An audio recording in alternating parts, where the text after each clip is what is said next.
9월 30일 수요일 3시 증권통 마감 시황입니다. 오늘 장 한마디 횡보로 정리하겠습니다. 모로 걷는다, 비껴서 또는 대각선으로 옆으로 걷는다라는 뜻인데요. 우리가 추석 연휴로 쉬는 동안 세계 증시는 G2발 불확실성의 하락세를 나타냈습니다. 대체로 세계 증시가 박스권 하단에 진입하거나 니케이 225 지수, 또 나스닥 지수는 9월의 저점을 깨는 모습을 보여줬는데요. 중국발 세계 경기 둔화 우려감과 미국의 금리 인상에 대한 불확실성이 다시 한번 부각되고 있습니다. 하지만 우리 증시 박스권을 유지하면서 횡보하는 모습을 보여주고 있습니다. 수요일장의 오늘 종가 함께 확인해 보시죠. 먼저 코스피 글로벌 조정에도 불구하고 전약 후강 모습을 나타냈습니다. 오늘 종가 확인하겠습니다. 코스피 지수 1962.81포인트, 1.03% 상승했습니다. 강한 양봉을 확인하실 수 있는데요. 장중 흐름 살펴보도록 하겠습니다. 개장 초에 저점을 형성했습니다. 1915포인트에서 저점을 형성했고 이후 낙폭을 줄이면서 상승으로까지 방향을 끌어올렸고 장중 고점에서 마무리되는 모습이었습니다. 외국인은 엿새째 매도하고 있습니다. 유가증권 시장에서 외국인 엿새째 매도 우위를 보이다가 매수세로 돌아서면서 오늘 장 후반에 지수에 탄력이 더 붙었습니다. 외국인이 1,486억 원어치를 사들였고 개인 쪽에서 375억 원 순매도했습니다. 기관 쪽에서는 1,497억 원어치 매물을 내놓는 모습이었습니다. 오늘 업종 동향 살펴보겠습니다. 기관이 팔고 외국인이 샀던 업종 특징적으로 나타났는데요. 의약품과 서비스 금융 쪽이었고요. 반대로 외국인이 팔고 기관 쪽에서 샀던 업종은 IT와 운송 장비였습니다. 오늘 장에서 상승했던 업종 함께 확인하겠습니다. 유가증권 시장 보험업종이 2.51% 가장 크게 올랐고요. 화학과 은행 업종이 각각 2%에서 1.6% 상승했습니다. 운송장비, 기관 쪽에서 매수를 했었던 이 섹터가 1.5%, 금융업종도 1.4% 상승세를 나타냈습니다. 반대로 하락했던 섹터 함께 보겠습니다. 유가증권 시장에서 의약품이 2.74%로 낙폭이 컸고요. 비금속 광물 1.25%, 증권과 철강금속, 의료정밀이 1% 내외의 낙폭을 기록했습니다. 유가증권 시장 첫 번째 특징, 폭스바겐 파문으로 잡아보도록 하겠습니다. 일파만파인데요. 바로 아우디와 벤츠 쪽으로까지 번지고 있습니다. 폭스바겐 이슈, 전 세계 자동차 업계의 불확실성으로 제기되고 있습니다. 폭스바겐뿐만 아니라 아우디도 배출가스 조작 의혹이 제기되고 있고요. 벤츠도 연비를 조작했다라는 가능성 드러나고 있습니다. 이에 따라서 전 세계적으로 전기차 시대가 더 앞당겨질 수 있겠다는 기대감이 전기차 관련주에 작용하면서 반사의 기대감 나오고 있고요. 현대모비스 같은 경우는 이 부품업체로서 글로벌 4위 업체로 등극했습니다. 지난해 5위 업체였던 현대글로비스가 사상 처음으로 전 세계 부품업체 4위 업체로 올라서게 되면서 오늘 주가 호재로 반영하는 모습이었습니다. 오늘 먼저 전체적으로 자동차주의 움직임 살펴보겠습니다. 증권통 시세를 통해서 확인하고 계시는데요. 기아차와 현대모비스가 나란히 4%대 오름세를 기록하면서 마감됐습니다. 현대모비스의 종가는 23만 1,500원 선 기록했고요. 코스닥의 평화전공도 강했습니다. 5.41% 상승하면서 13,650원 기록했습니다. 다음으로 전기차 관련주 보겠습니다. 오늘 전반적으로 상승했던 가운데 일부 종목 음봉도 나타나고 있는데요. 뉴인텍과 일진머티리얼즈 음봉을 기록하면서 1에서 5% 가까운 상승세를 기록했습니다. 가장 강했던 것은 상신 EDP고요. 가격 제한폭까지 급등하며 마감됐습니다. P&E 솔루션이 16% 가까이 급등하는 모습이었습니다. 그리고 오늘 특징적인 부분은 전기차 테마가 좀 더 확산됐던 부분이고요. 사마콘덴서와 상하프론테크 같은 종목이 오늘 탄력을 받습니다. 상하프론테크 10% 넘는 상승이었는데요. 전거래일에는 하락했었지만 이날은 상승하는 모습입니다. 우리산업과 LG화학, 삼성, SDI까지 대형주로까지 전기차에 대한 기대감이 확산됐습니다. 3에서 6% 주가 강세를 기록하는 모습이었습니다.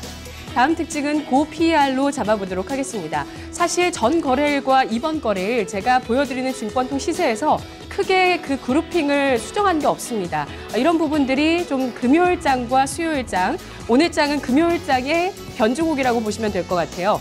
고PER주가 순환이 이어지고 있습니다. 한국형 전투기 사업이 난항을 겪고 있다는 부분, 한국항공우주의 주가 악재로 연일 작용하고 있고요. 특히 미국 쪽에서 헬스케어 업체들의 주가가 나란히 크게 조정을 받았습니다. 힐러리 대권 주자의 발언 때문이었는데요. 약값이 너무 비싸다라는 발언에 헬스케어주들 투자 심리가 위축되는 모습이었습니다. 대우조선해양은 현재까지 적자를 내고 있어서 사실 PER이 좀 계산이 안 되는 종목이죠. 대우조선해양의 주가도 오늘장이 약세를 보였습니다. LNG선 수주, 두척 수주로 4,780억 원 규모 수주를 발표했지만 3분기 실적 우려감이 있습니다. 관련주의 주가 흐름 함께 증권통 시세를 통해서 살펴보겠습니다. 한국항공우주가 7% 가까이 급락하면서 67,900원의 종가를 형성했습니다. 하나테크윈도 3.6% 추가적인 하락세를 보이는 양상이고요. 나흘째 주가 하락하고 있습니다. 한미약품 또 코스닥의 코아스템, 펩트론, 바이오니아, 인트론바이오 나란히 3에서 8% 주가 약세를 보여주고 있는 모습이고요. 코스닥에서 코롱생명과학도 4.7%, 메디포스트 5.5% 주가 하락 마감했습니다. 대우조선해양 5.6% 빠지면서 6,370원의 종가를 형성했습니다. 코스닥 가보겠습니다. 코스닥 주가는 이틀째 하락했지만 역시 코스닥 지수도 전약 후강을 나타냈습니다. 낙폭을 줄이면서 마무리되는 모습 오늘 종가 확인하겠습니다. 678.48포인트 0.62%의 하락세 기록했습니다. 코스닥 지수도 개장한 지 30분 만에 장중 저점 668선을 확인하고 나서 낙폭을 줄여 나가는 모습으로 장중 고점 부근에서 마무리되는 4포인트의 낙폭을 기록하는 모습이었는데요. 수급 주체 동향 살펴보겠습니다. 외국인 기관 쪽에서 코스닥 시장에서 이틀째 동반 매도가 나오고 있습니다. 외국인 190억 원 가까이, 기관 쪽에서 425억 원어치 주식을 팔았고요. 개인 쪽에서 777억 원 순매수를 기록했습니다. 오늘 업종 쪽으로 살펴보시면 제조, 제약, IT 종합, IT 소프트웨어 규모가 아주 크진 않았습니다만 이들의 외국인 기관 동반 매도세가 나타났던 것이 특징이었는데요. 코스닥 시장에서 하락폭이 가장 컸던 쪽 섬유의료입니다. 3.67% 낙폭, 코스닥에서도 제약이 2.93% 큰 낙폭 보여줬습니다. 건설업종이 2.1%, 음식료, 담배, 기타 서비스 나란히 1.6에서 1.9% 약세를 기록했습니다. 오늘 코스닥 하락 마감됐던 가운데서 출판 매체 복제 업종이 4.6%, 4.5% 급등 마감했고요. 운송장비, 인터넷, 정보기기, 통신 서비스 0.7에서 1.9% 상승했습니다. 코스닥도 유가증권 시장과 마찬가지로 자동차 관련주는 좋았고 제약 업종 하락했는데요. 특징을 좀 잡아본다면은 M&A 이슈가 부각됐다는 점입니다. 금요일장도 마찬가지였고요. 오늘장도 그렇습니다. 하지만 일부 종목은 차익 실현 매물이 나타났고요. 또 일부 종목의 경영권 분쟁 가능성 제기가 되고 있습니다. KJ 프리텍이 지난주 금요일에 이 동양네트워크스 주식을 추가로 매수하면서 경영권 참여 목적이다라고 밝히면서 경영권 분쟁에 대한 기대감이 나오고 있습니다. 이들 관련주들 오늘장 신고가를 기록하는 모습이었는데요. 증권통 시세를 통해서 확인하겠습니다. SK텔레콤으로 인수되는 SK컴즈 오늘장은 사흘 만에 하락세로 돌아서서 차익 실현 매물 맞았습니다. 10% 급락하면서 8,560원 선 기록했고요. KJ 프리텍과 동양네트워크스 나란히 13에서 가격 제한폭까지 급등하면서 52주 신고가를 기록했습니다. 현재 동양네트워크스의 최대 주주는 SGA입니다. 그리고 에버다임이 현대그린푸드로 피인수되면서 기대감이 나타났는데요. 장중에 주가 상승하면서 52주 신고가를 기록하기도 했었지만 결국에 차익 실현 매물을 받으면서 3.5% 하락 마감했습니다. 다음 코스닥의 특징 살펴보겠습니다.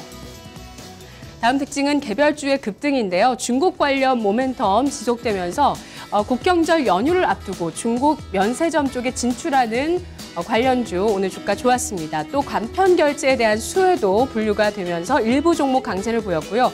반기문 테마가 형성되는 모습이었는데요. 주가 살펴보겠습니다.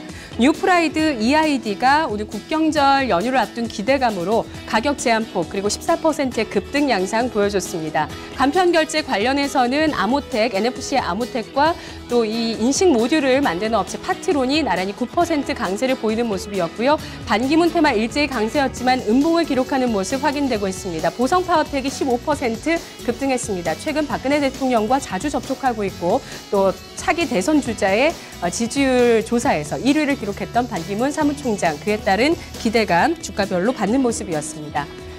선물 12월물 종가 현재 종가를 향해 가고 있는데요.